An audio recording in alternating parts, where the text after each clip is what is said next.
Hello there. Is it too quiet? Okay, that's my voice. How about the music? Too quiet.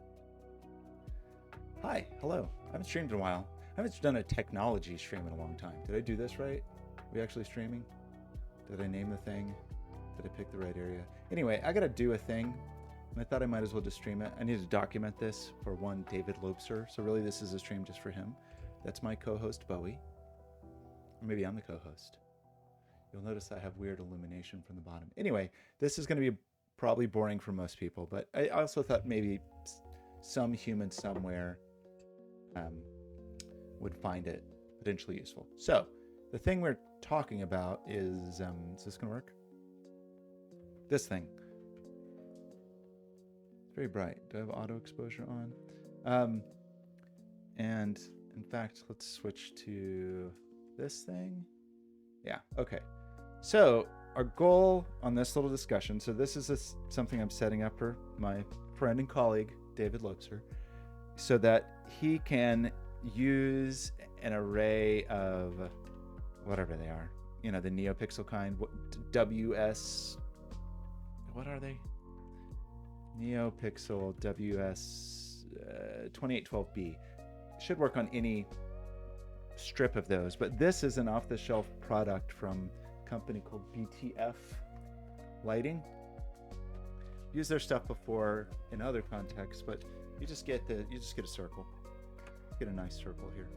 So I'm just gonna run through my setup. I try to keep it as quick and minimal as possible, so that this hopefully serves as just kind of a simple example of how to do a certain kind of thing, but it is also kind of purpose built for that kind of thing.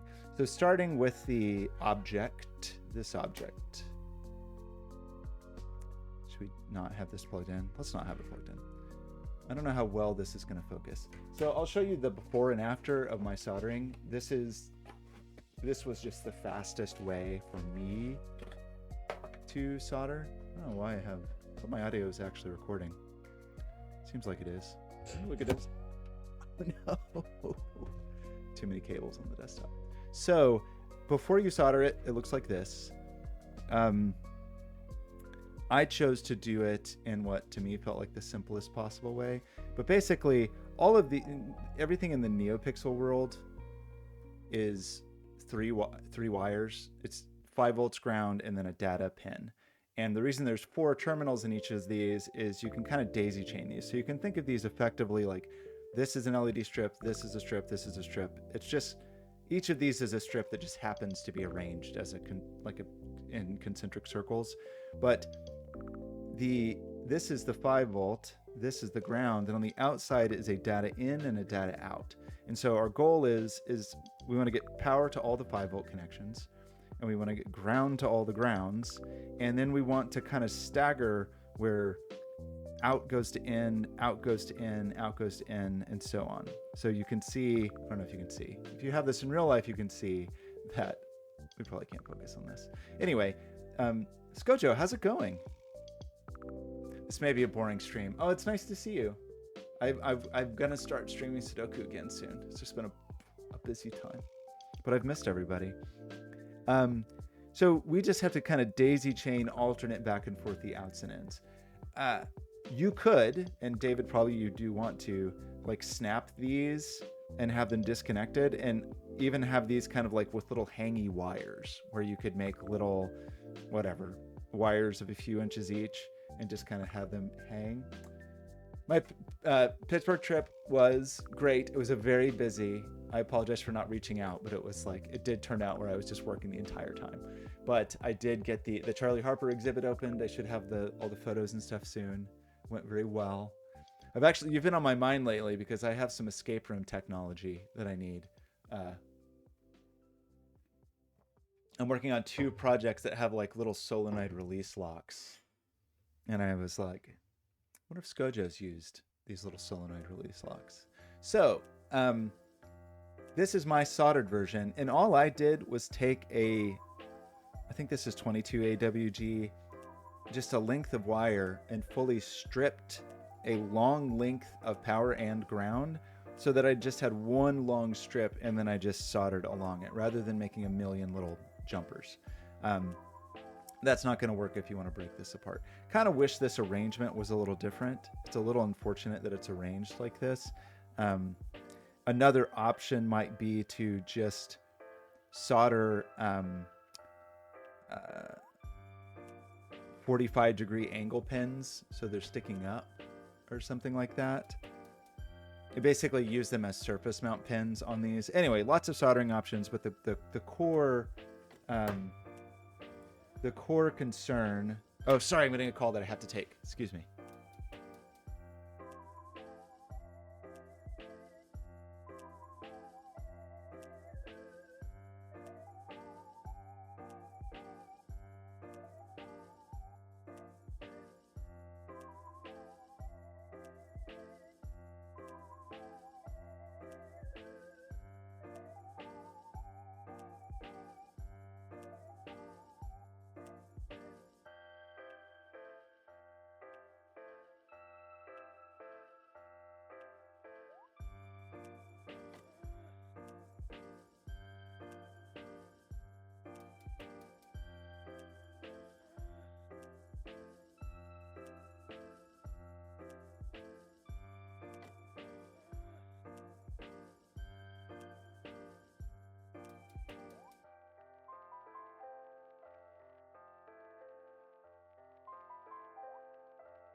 That was bad timing. That was very bad timing.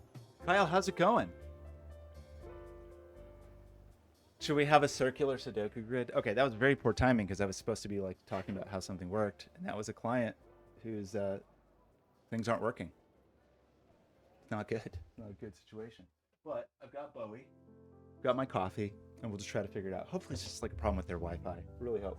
Okay, we got Bowie over here. He's doing Bowie stuff. Okay, sorry about that. So what were we talking about? We were talking about specifically the wiring here. So the whole, again, quick summary. You just got to get ground to all the grounds, and you got to get 5 volts to all the 5 volts, and then you got to get, you want to stagger the ins and outs. And now I have to respond to this, sorry.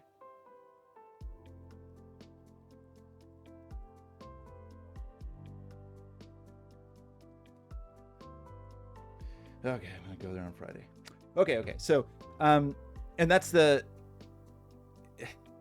I don't actually need this pin. There's a pin here connected to this out, which is there for no reason. So this pin, don't be confused by this pin. You really need 3 pins going in. One of them goes to DI, which is an in, and then this out goes to this in, this out goes to this in. So just connect the outs to the ins, and you're only gonna connect to an in, right? That's hopefully all you need to know for this. Again, I have an extra pin here. I kind of want to just cut it off. Let's just cut it off so no one's confused. This D out pin means nothing to me. I hope that was the right one. So just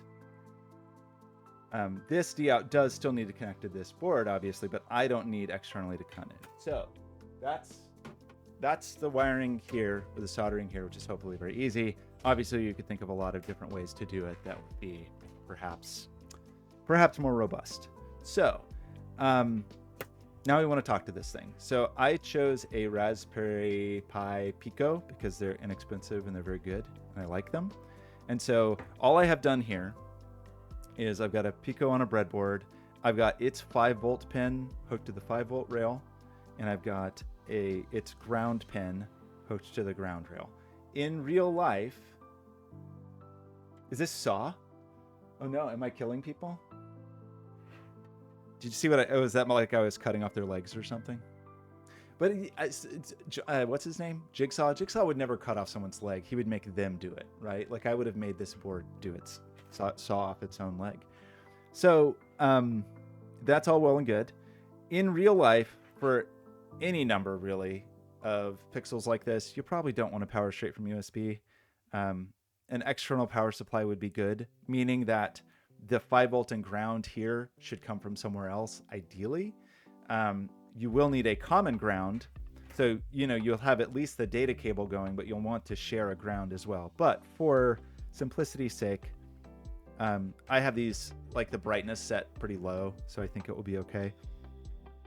So we need power and ground, which I have said purple. And I just have a male to female jumper here.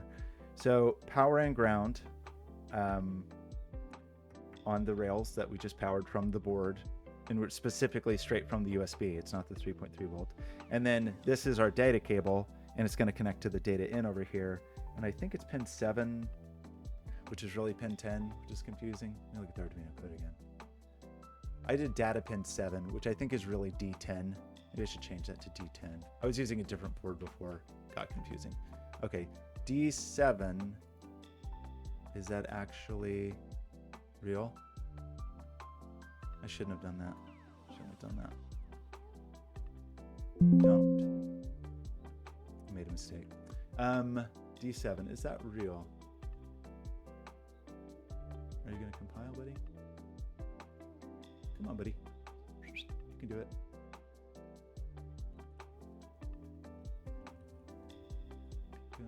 We'll look at this part in a second. I just want to confirm whether or not D7 is actually right.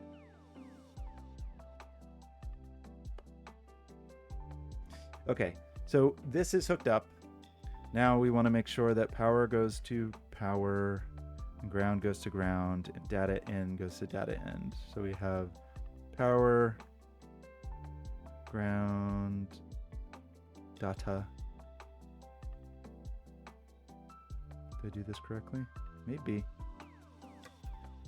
Okay.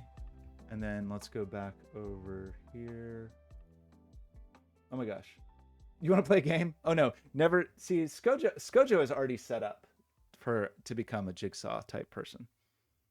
Skojo's ready to go with the. I mean, like the Saw movies are basically a series of escape rooms, right? I've only seen one Saw movie. I saw the first one when it was new in theaters, and Carrie Elwes was there. Okay, so I'm not actually sure if this is right.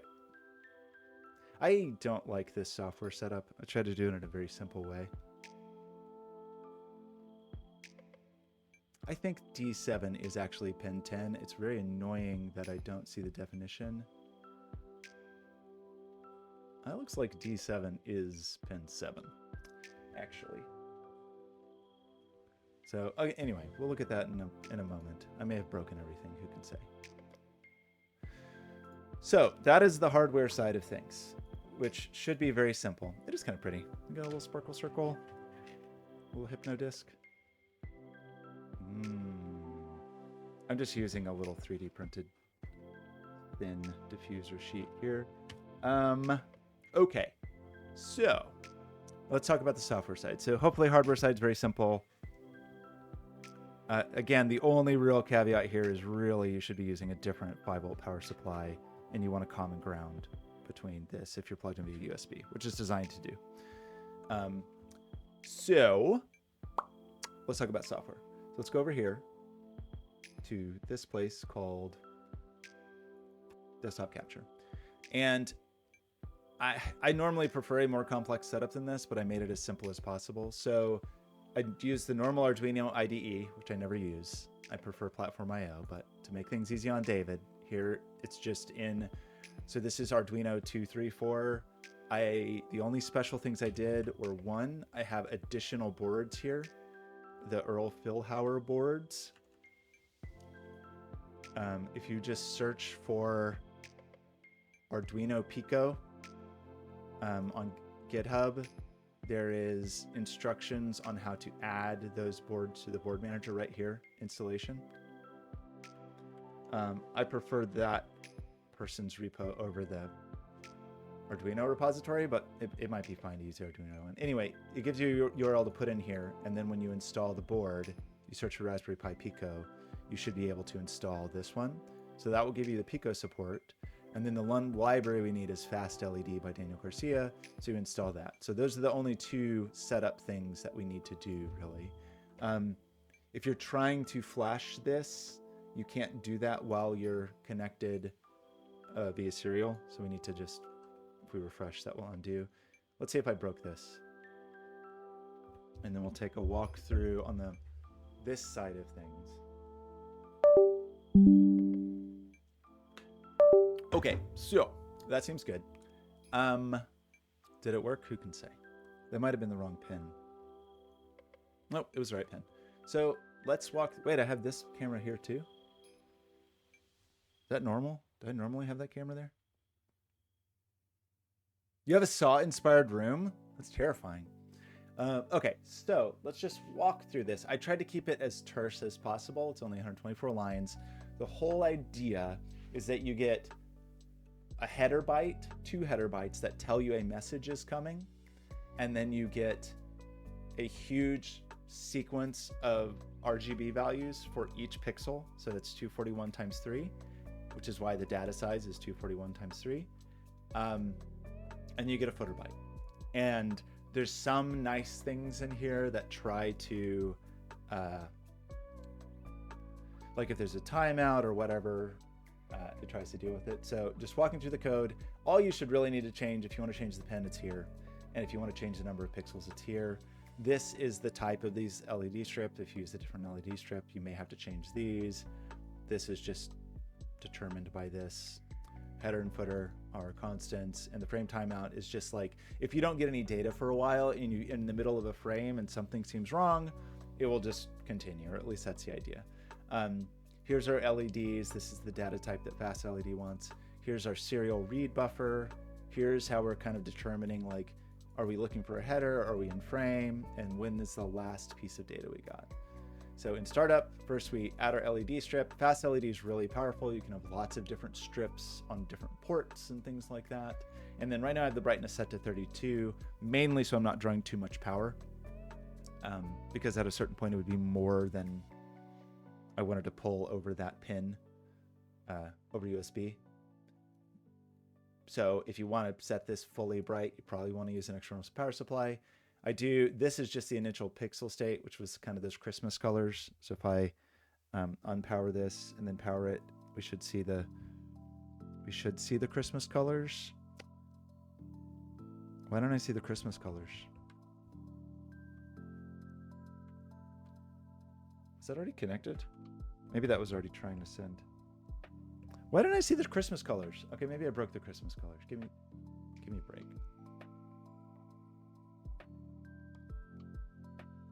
Oh wait, did something go weird with my checkout? Why do I have this twice? Did I just do something really strange?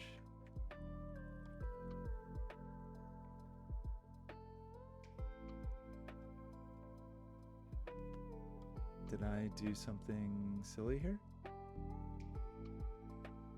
Maybe my push was bad. Well, that's just very clearly not right. I don't know if I just did a bad copy paste just now or something. So this really should be a serial up again. And I was doing I don't even know. Let's just do 115, 200. I'll push this. It's weird that it was still working. Maybe serial knows how to auto begin. Anyway, that's just our serial setup. I don't think I need to do anything else there. So in the main loop, this is just in frame. It means we're receiving data. Otherwise, we're looking for headers, and this is just the timeout. Like if we're in frame and we haven't gotten any pixels for a while, it'll time out. Otherwise, we're reading the serial data 1 byte at a time. If we're not in frame, meaning we're not receiving a frame of data, we're looking for 2 header bytes. And so this is just a counter so that if there's any time we don't have our header bytes, we're basically just looping through this. As soon as we have the header bytes, we're going to say we are in frame. So the next time we loop through will be down here. And so we'll be looping through. Tiki and Bunnies, how's it going? Happy Tuesday. We'll be looping through here, just accumulating the bytes. So this just is saying like, we've received our headers, we're going to loop through here. And so at this point, we're basically only running this code. This continue just means we're skipping everything else in the while. Once we are in frame, meaning we're getting past this, and we have gone beyond the data size, we should see the footer. And that's what this does. This says like, hey, is the next byte the footer? If so, copy what we just got from the serial buffer into the memory allocated for the LEDs themselves of that size, and then show it.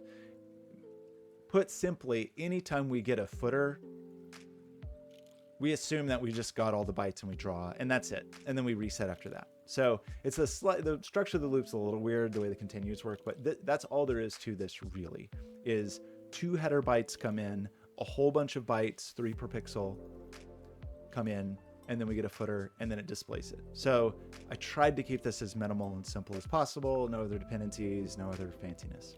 So that's that person, which I really don't know why that was working. Let me just double check that actually compiled. I think this error is actually a lie because I'm pretty sure it uses PIO, like the programmable IO. Oh, there's our Christmas lights. I don't know why the Christmas lights weren't working earlier. So we should be able to connect here, hopefully, and it should work. Okay, all good. You can, so Pico, you either use the Pico SDK, which you can if you want. You can use MicroPython if you're a weirdo, which I don't recommend. Or you can just use Arduino. One thing, Tiki, that I did do before you joined, I think, was specifically add this. I think I tried this once and I didn't like it. This one I think this is Arduino's support for the Pico, and I think it doesn't support the 2350, the new chip. I'm not entirely sure. Anyway, I prefer to use this. this repo, Arduino Pico, you can just add it to the board manager and use that. So if you add that, then you can totally very easily run, you can use Arduino to run. I don't like to use the Arduino IDE, and it's not an enjoyable software development experience for me. I usually use Platform IO instead, but this code would be basically the same on Platform IO, almost. So that's all of that code. Now we have to send the data. And so all I'm doing, the core of what I'm doing here, let's just open this. I'm not running, normally I would use like some TypeScript Vite setup, whatever, just to keep things very simple for you being David. There's a single HTML page. You can run it however you want. I'm using Vite here. I don't want to whatever you need to do to run a local server, just in the web folder, if you run that and go to it. npx Vite is what I would use if you have Node set up. I don't know if you have Node set up. So the core of what we're doing here, there's kind of two things. One is we need to draw to a canvas. So if you ignore kind of the boilerplate, all that's really on the page is a canvas and a connect button. And then if you go down here, we include Three.js, which again, this is not really my preferred way to do it, but hopefully simple. We have some shared configurations. This is 241. This is the header and footer. This should match what's going on the other side. And then we've got kind of two big classes. We have something that's managing the render, which is Three.js in this case. And we have something that is managing the serial communications. And then we have this little blob at the bottom that auto runs, and this is kind of a weird structure for it. But basically, it just wires at the click button that says to connect the serial manager, and it runs the request animation frame, which on my laptop is 120 hertz. It's probably 60 hertz here. And all we do is we render, we get the pixels, and then we request animation frame, which just schedules the next frame. So you shouldn't really have to mess with that. And you shouldn't really have to mess with the serial manager. All the serial manager is doing, in fact, I rewrote this so this can go, is all we're doing in the serial manager is using web serial to connect to the board, which maybe I can show you what that looks like. If we don't have permission here and we reload, the first time I connect, it's going to pop up and see the Pico, and I will pick the Pico and I will click connect. Subsequently, it should just work, hopefully. So that's what this tries to do. It tries to get the serial port, tries to open the port, and then it has this writer to just push data to the port, right? And anytime we send data, first we send the header, then we send the data in chunks, and then we send the footer. So hopefully all that basically just works. Are you a Python guy? Oh no. I'm not offended by Python in general. I'm definitely offended by Python running on a microcontroller is insane. Like in a constrained embedded world, to use to dedicate so much overhead to just running a Python interpreter seems insane to me. But I guess, people just do what they want to do. So this should work now. The thing you probably actually care about is how to draw to this canvas. So this canvas is actually a 1 pixel by 241 pixel canvas. I have it stretched to be taller, but it really is 1 pixel tall. I just did this so you could see it, why it looks like a gradient. So the goal here is to draw to this canvas as one continuous strip. Contiguous, and then that strip just kind of goes around, like it just loops around into, which is why there's always a seam right here. You can see there's a seam between, I don't know how well you can see it. Like it's not a continuous gradient because this line goes all the way around here and ends here and starts here. So it's kind of zigzagged. In that it's trying to make a spiral, but there's a little zig because it's not really a spiral. It doesn't really matter how you draw to this canvas, right? Except for one thing. Right now it's set up for WebGL. So I figured 3JS might be an easy way for you to start. So I just have Render Manager is really just a very minimal 3JS setup. And all it is doing is drawing this shader. So if we like messed with this shader, we'll get a different gradient here. And then if I connect, we'll get a different gradient on the thing. We could just, it's just shader stuff. So you could just do whatever you want. And this would be a way to approach this problem is like this. So basically all you care about is whatever you want to do in the frag shader, and I am sending a time uniform. The one trick about that is like specifically about using it with 3JS. The only thing, if you wanted to draw directly to the canvas, is this would have to be different, because this is, I don't know why it's different. On a WebGL context, you use read pixels. If it's a normal canvas context, you would have to change this to, I think it's get image data. Anyway, right now it is set up for WebGL. You could use 3JS with the shader. You could actually just draw objects with 3JS. You could, you could have a 241 one pixel particles. You could use Pixie.js. You could just draw directly to the canvas. I feel like I actually would prefer to just draw directly to the canvas, because at a certain point, I would probably want to really address individual specific pixels in a certain way that this doesn't really afford you. Like if you wanted perfect concentric rings moving out, that would be, you'd need to know the kind of topology of what the strip was, right? But I will leave that to you. I have thoughts on how I do it. You could also just draw a big square and then use like some polar coordinate based sample to sample the concentric circles and turn those into a linear line of pixels. Like you have lots of options on how you want to do it. I don't know exactly what you're trying to do, but this is a place to start where you're just drawing the strip. And again, if you just wanted to switch to just straight up drawing to the canvas, things should mostly work, except I think this line would have to change. And I think that's mostly it. So when you load the page, it's not doing anything. You have to interact to initiate the serial connection. So you click there, and then we should be doing the business. And to just initially get started, you're basically changing this shader. And that's the thing you're trying to do. I don't know if there's any other pertinent information here. Is there other pertinent information?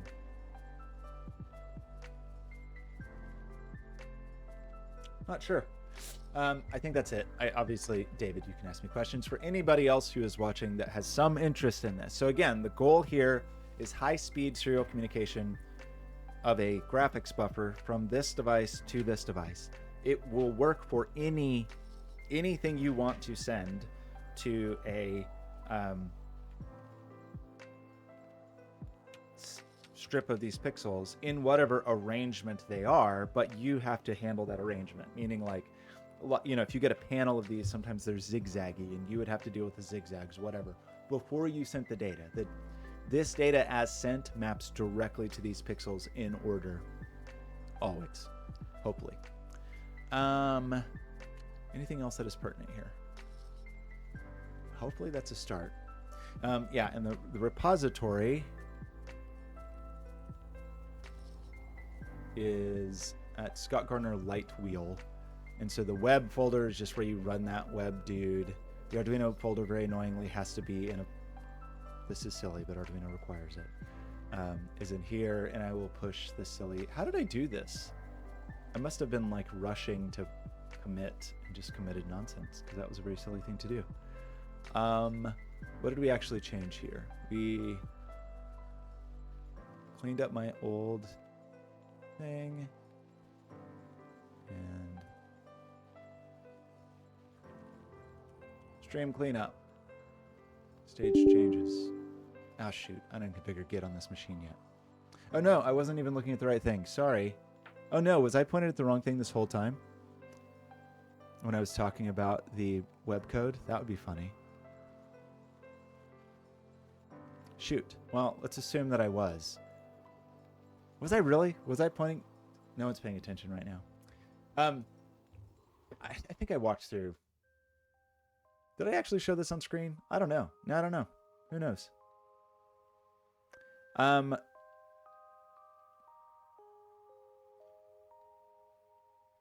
one. This one. That's embarrassing if I wasn't showing the screen while I was doing it. The core summary of all of that was that the only thing you really care about at this moment is in this fragment shader. This is what I was changing. Everything else, like basically what you care about is the Three.js setup in the render manager, and then the serial manager's job is to send the serial, and then this little dude's job is to do the animation, which renders the render manager and then writes the pixels out. And that I think is all there is to it. This is a very ridiculous tutorial, but I had recorded it anyway, so I thought I would just stream it. It's not a crime, although it's kind of a crime if I just wasn't even showing the screen while I was talking about things. I don't think I talked about it in depth, really. It doesn't really matter. Serial manager connects to the serial port, writes the data. Render manager just makes a Three.js scene and lets you draw there and gives you the ability to grab the pixels out. And this is the thing I was saying that you had to change if you wanted to use Rocket, change this to just be a canvas and not use Three.js with the shader. At the end of the day, all that matters is there's a canvas and that you're going to send data. Any other things that matter? Right now, we're limited to the USB 1 speed. In fact, that's the thing we should probably change here.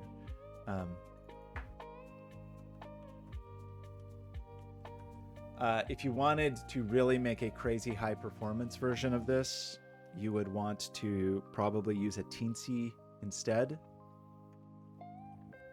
which just can do which is much faster. Probably would want a Teensy 4. And then if you really wanted to make your life easy, you would want the Octo Teensy adapter, which I think they're sold out on the site, but I think they have them at Amazon. This already does the stuff of it has the resistors that you would probably want if you have longer cables, and it has a little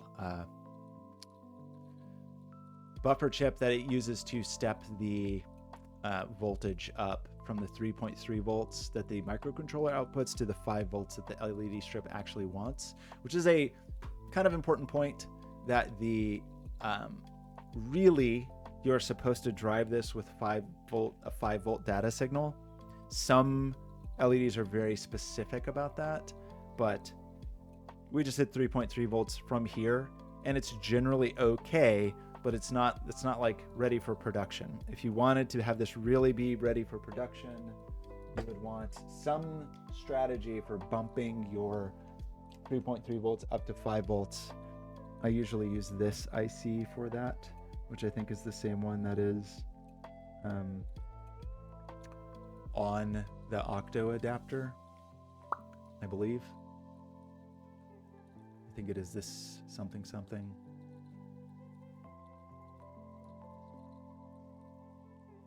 Doot. Doesn't it say what it includes? Yeah, this buffer chip, 74 HCT245 is what we have here. We'll let you do the thing. So, okay, I'm gonna hop off. Hopefully that was helpful, David. I'm sure you will have questions. Anybody else, if anyone ever cares, this is a way to send serial data, which with a Teensy and that Octo adapter, and it's almost all you need. And obviously an external power supply. You could drive a ludicrous number of LEDs. I think someone just did a version with this FastLED update. Let's see, how many? Massive parallel. So you could, in theory, run 27,500 pixels on a Teensy 4.1 at 60 FPS, which is pretty insane. That's a lot of pixels.